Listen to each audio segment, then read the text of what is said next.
یہاں تھی، مصیبتیں وہاں تھی، لیکن امام حسین نے بتایا سچا عاشق وہ نہیں ہوتا، وفادار وہ نہیں ہوتا جو اپنی پسند کو ترجیح دیتا ہے، ارے وفادار تو وہ ہوتا ہے جو اپنی پسند پر یار کی پسند کو ترجیح دیتا ہے۔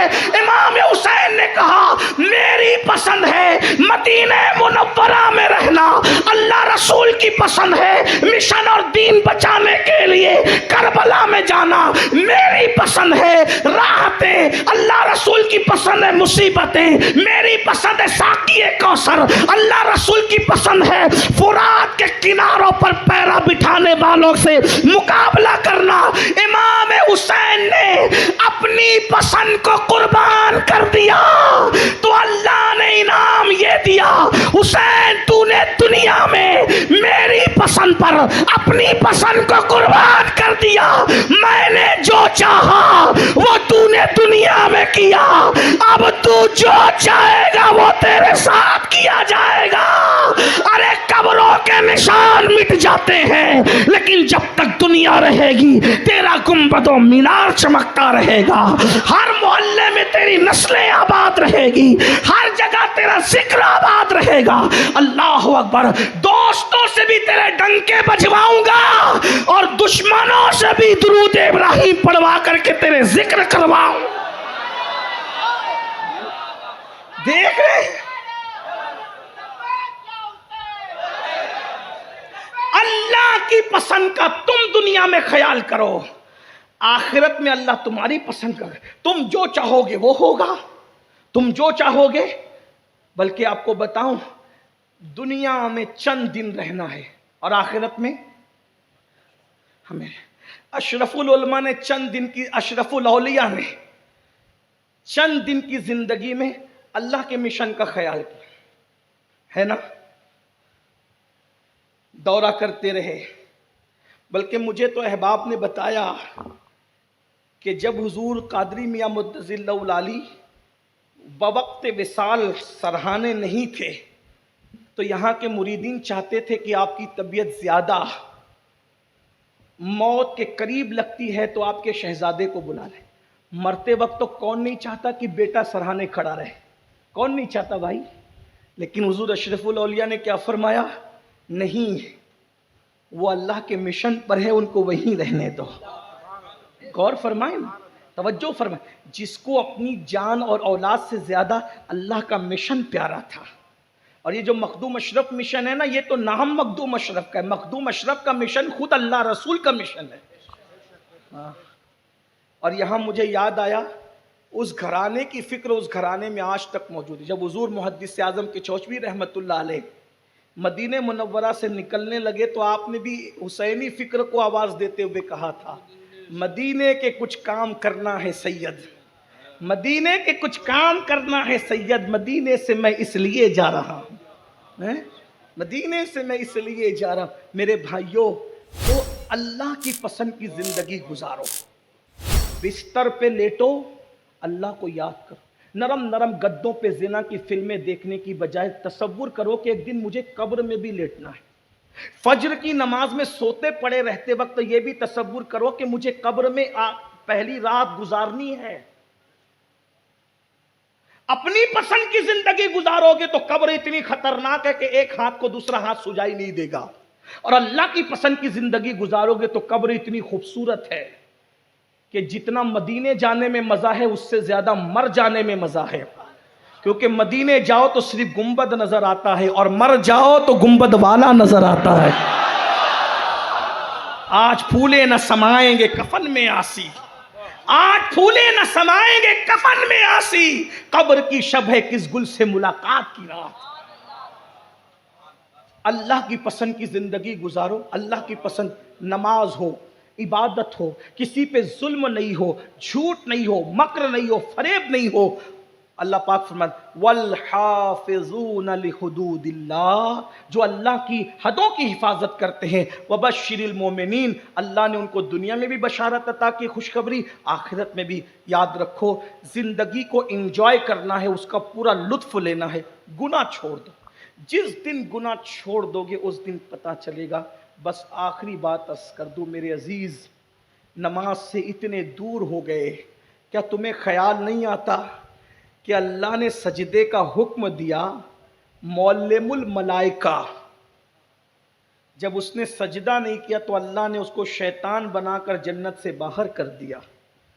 تم تو پوری زندگی سجدہ نہیں کر رہے ہو، اللہ تمہیں کیا بنائے گا؟ کبھی سوچا؟ غور کیا کبھی؟ غور کیا کبھی؟ معلم الملائکہ یعنی فرشتوں کا استاد۔ ایک عزیز نے مجھ سے کہا وہ معلم الملائکہ نہیں تھا، میں نے کہا امام المتکلمین علامہ نقی علی خان علیہ رحمہ جو اعلیٰ حضرت کے استاد بھی اور ابا بھی ہے، انہوں نے اپنی کتاب تفسیر علم نشرہ میں اس کو معلم الملائکہ لکھا ہے۔ اتنے بڑے محقق نے لکھا تو بغیر تحقیق کے تو نہیں لکھا ہوا۔ فرشتوں کا استاد، ایک سجدہ نہ کر کے جنت سے باہر کیا گیا، اور ہم سجدہ چھوڑ کر کے گھر کو جنت دیکھنا چاہتے ہیں، دنیا کی زندگی کو جنت دیکھنا چاہتے ہیں۔ میرے عزیز، میرے بھائی، نماز کی پابندی کیے بغیر کوئی خوشی آپ کو نہیں مل سکتی۔ میں تو آخری بات عرض کرنے چلا تھا، لیکن مجھے مسلم شریف کی ایک حدیث یاد آئی، اجازت دے تو اس کو پیش کر دوں مختصر میں۔ مسلم شریف کی حدیث ہے جس کا مفہوم یہ ہے، اللہ کے رسول صلی اللہ علیہ وآلہ وسلم نے ارشاد فرمایا کہ میرا دل چاہتا ہے کہ میں کسی کو کہوں کہ اذان دے، اور کسی کو کہوں کہ وہ نماز پڑھا دے، اور میں محلے میں نکل جاؤں اور ان کے گھروں کو آگ لگا دوں جو لوگ مسجد میں نماز پڑھنے کے لیے نہیں آئے۔ حضور کس کے گھر کو آگ لگانا چاہتے ہیں؟ کس کے گھر کو؟ جو مسجد میں نماز پڑھنے کے لیے، بے نمازی کی بات نہیں کر رہا ہوں ابھی، آپ نے بات جواب تو صحیح دیا لیکن اس کے آگے پہنچیے۔ بے نمازی کی بات نہیں کر رہا ہوں، جو مسلمان جماعت سے نماز نہیں پڑھتے، بلا عذر شرعی جماعت چھوڑتے، حضور کہتے میں ان کے گھر کو آگ لگا دینا چاہتا ہوں۔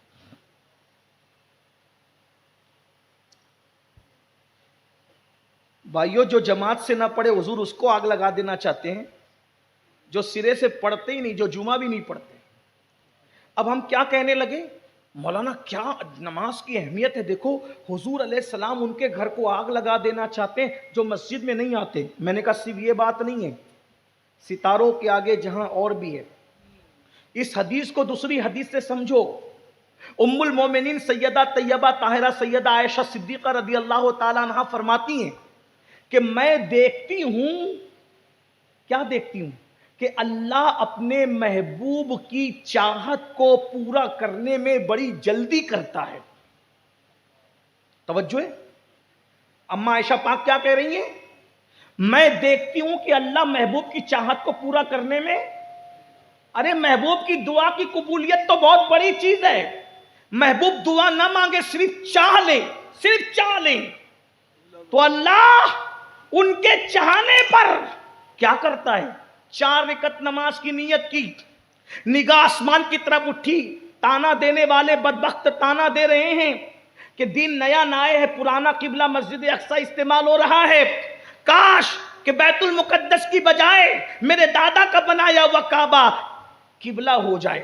حضور نے کہا نہیں، چاہا، 4 رکعت اللہ نے پوری ہونے نہیں دی۔ گویا کہ کہا جا رہا ہے محبوب ہماری عبادت بعد میں پوری ہوگی، پہلے تیری چاہت پوری کی جائے گی۔ قد نرا تقلب وجهك في السماء فلنولینک قبلۃ ترضاها۔ لوگ کہتے ہیں نبی کے چاہنے سے کیا ہوتا ہے؟ ہم نے کہا نبی کے چاہنے سے قبلہ بدل جاتا ہے۔ اور کس شان سے؟ قبلۃ ترضاها، محبوب جدھر تیرا جی چاہے تو ادھر رک کر لے، ہم تیری خوشی کے لیے قبلہ بدل دیں گے، ہم تیری خوشی کے لیے۔ فسما وجہ اللہ، ہر جگہ اس کے جلوے، اسے مشرق و مغرب سے کیا، وہ بے نیاز ہے محبوب، اسے تو تیری خوشی چاہیے، اسے تو تیری رضا چاہیے۔ خدا کی رضا چاہتے ہیں دو عالم، خدا چاہتا ہے رضائے محمد۔ اما عائشہ پاک کہہ رہی اللہ محبوب کی چاہت کو پورا کرنے میں کیا کرتا ہے؟ کیا کرتا ہے؟ جلدی کرتا۔ اب توجہ کرنا، نبی نے کہا نہیں، چاہا قبلہ بدل جائے۔ قبلہ بدلا کہ نہیں بدلا؟ بولو بھائی، بدلا کہ نہیں بدلا؟ اب حضور کی اس حدیث کو سنا جو مسلم شریف میں، کیا میرا دل چاہتا ہے ان کے گھروں کو آگ لگا دوں، جس گھر کے لوگ مسجد میں نماز کے لیے نہیں آتے ہوں۔ تو نبی نے کیا کیا؟ چاہا، لیکن رحمت للعالمین نے چاہا، آگ نہیں لگائی، چاہا، اور نبی نے چاہا اور اللہ نے اس کو پورا کر دیا۔ اللہ نے لگا دیا آگ، اللہ نے آگ لگا دی۔ یہ جو تمہاری بستیوں پہ بلڈوزر چل رہے ہیں، یہ اللہ کی لگائی ہوئی آگ ہے۔ یہ جو تمہارے بیٹے تم سے باغی ہو رہے ہیں، یہ اللہ کی لگائی ہوئی آگ ہے۔ یہ جو تمہاری بیٹیوں کو رشتے نہیں آتے 35 سال کی عمر میں، یہ اللہ کی لگائی ہوئی آگ ہے۔ میاں بیوی میں آپس میں پیار ختم ہو گیا، یہ اللہ کی لگائی ہوئی آگ ہے۔ نیند کی گولیاں کھا کر بھی تمہیں سکون کی نیند نہیں آتی، یہ اللہ کی لگائی ہوئی آگ ہے۔ اتنا کما کر بھی ہائے ہائے کرتے ہو، برکت نہیں ہے، اللہ کی لگائی ہوئی آگ ہے۔ سکون نہیں ہے، چین نہیں ہے، اطمینان نہیں ہے۔ جاؤ کروڑ پتیوں کے دل میں جھانک کر کے دیکھو، جاؤ اللہ اکبر، نرم نرم گدوں پہ لیٹنے والوں کو جا کر کے دیکھو، رات رات بھر کروٹیں بدلتے ہیں۔ یہ بڑی بڑی بیماریاں، یہ موذی بیماریاں، یہ خطرناک بیماریاں، یہ تباہ کرنے والی بیماریاں، اللہ اکبر۔ کتے تو صبح کے وقت بھی چین سے سو جاتے ہیں، لیکن تم رات کو تارے گن گن کر کے گزارتے ہو۔ یہ اللہ کی لگائی ہوئی آگ نہیں ہے تو پھر کیا ہے؟ اور یہ آگ کیسے بجھے گی؟ یہ اللہ کی لگائی ہوئی آگ ہے۔ جملہ تلخ لگے تو معاف کر دینا، جو آگ اللہ لگا دے، کسی ملا کا تعویذ اس آگ کو بجھا نہیں سکتا۔ جملہ تلخ ہو تو معاف کر، اتنا تو میں چاہتا ہوں کہ اتنے معافی تو آپ کر ہی دیں گے۔ اللہ کی لگائی ہوئی آگ بے عمل ملاؤں کی تعویذوں سے بجھانا چاہتے ہو؟ اللہ کی لگائی ہوئی آگ بے اثر وظیفوں سے بجھانا چاہتے ہو؟ اللہ کی لگائی ہوئی آگ منتر جنتروں سے بجھانا چاہتے ہو؟ اللہ کی لگائی ہوئی آگ اپنے خود ساختہ اور سوکار تقوی سے بجھانا چاہتے ہو؟ نہیں، یہ آگ نہیں بجھ سکتی۔ اس آگ کو بجھانے کا بس ایک ہی طریقہ ہے، مسجدوں میں سجدہ کر کے آمنہ کے لال کی آنکھوں کو ٹھنڈا تم کر دو، اللہ تمہارے گھروں کی لگی ہوئی آگ کو بجھا دے گا۔ جس نے آگ لگائی ہے وہی بجھائے گا، لیکن بجھنے کی شرط یہ ہے آمنہ کے لال کی آنکھوں کو ٹھنڈا کرنا ہوگا، اور حضور کی آنکھوں کی ٹھنڈک سجدوں میں ہے۔ اور اگر ایسا نہیں کرو گے، بد دعا کے طور پہ نہیں کہہ رہا ہوں، پیشین گوئی کے طور پہ کہہ رہا ہوں، حدیث پر نظر ہونے کی بنیاد پر، اگر ایسا نہیں کرو گے تو اس وقت جتنے بدترین حالات سے تم گزر رہے ہو، اس سے مزید بدترین حالات تم پر آئیں گے۔ اور اللہ کے رسول نے فرمایا اللہ تمہاری دعا قبول نہیں کرے گا، اور تمہارے حق میں تمہارے بزرگوں کی دعا بھی قبول نہیں کرے گا۔ یہ اللہ کے رسول نے فرمایا، تمہارے نیکوں کی دعا بھی اللہ تمہارے حق میں قبول نہیں کرے گا، کیونکہ اللہ نے تمہارے گھروں میں آگ لگا دی۔ مسجد جا کر سجدہ کر کے اللہ کے نبی کی آنکھوں کو ٹھنڈا کر کے دیکھو، پھر دیکھو جینے کا اصل مزہ کیا ہے۔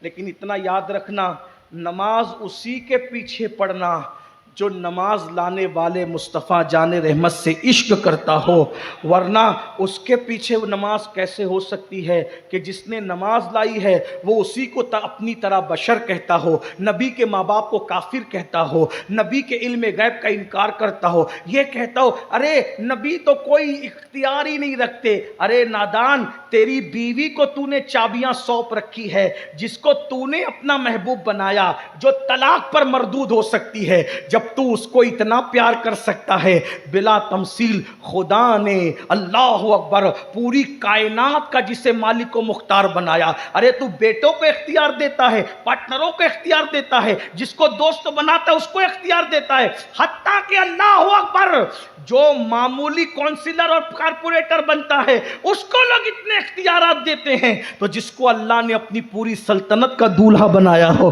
کتنا اختیار دیا ہوگا۔ اس لیے اسی کے پیچھے نماز پڑھو جو نبی کو مالک و مختار مانتا ہو، اسی کے پیچھے نماز پڑھو جو اب نبی کو اپنی طرح بشر نہیں بلکہ خیر البشر مانتا ہو، سید البشر مانتا ہو، افضل البشر مانتا ہو۔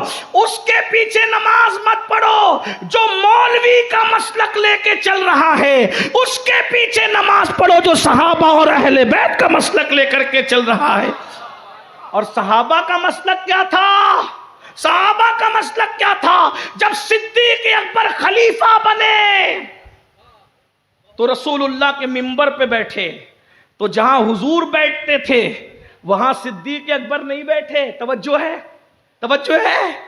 صدیق اکبر نبی کے ہاتھ پر، نبی کے ہاتھ پر پہلا بنا ہوا مسلمان، جو گھر کے باہر کا فرد تھا. گھر کے باہر کے افراد میں سب سے پہلے جس نے نبی کے ہاتھ پہ کلمہ پڑھا وہ صدیق اکبر افضل البشر بعد الانبیاء بالتحقیق. صدیق اکبر خلیفہ بننے کے بعد، صدیق اکبر خلیفہ بننے کے بعد اس سیڑھی پہ نہیں بیٹھے جہاں رسول اللہ بیٹھتے تھے، اس سے نیچے بیٹھے. کیوں؟ پتہ چل جائے میں نبی کے برابر نہیں ہوں، جہاں نبی کے قدم ہے وہاں صدیق کی جگہ ہے. یہ مسلک ہے. اور پھر صحابہ کا مزید مسلک بیان کر دوں. فاروق اعظم خلیفہ بنے تو جہاں صدیق بیٹھتے تھے وہاں نہیں بیٹھے، صدیق اکبر کے قدموں میں بیٹھے. لیکن جب عثمان غنی کا دور آیا تو رسول اللہ جہاں بیٹھتے تھے وہاں جا کر بیٹھ گئے. اور کسی نے پوچھا آپ وہاں واپس کیوں گئے؟ تو کہا اگر ابو بکر، تین ہی زینے ہیں، چوتھا تو ہے نہیں، اگر ابو بکر کے زینے پہ بیٹھوں گا تو لوگ ابو بکر کے برابر سمجھیں گے، اس لیے میں ابو بکر والے زینے پہ نہیں بیٹھا. اور عمر کے زینے پہ بیٹھوں تو لوگ عمر کے برابر سمجھیں گے. میں وہاں جا کر کے بیٹھ گیا جہاں برابری کا تصور ہی نہیں ہے. یہ صحابہ کا مسلک ہے. ابو بکر اپنے برابر نہ سمجھے، عمر اپنے برابر نہ سمجھے، عثمان اپنے برابر نہ سمجھے.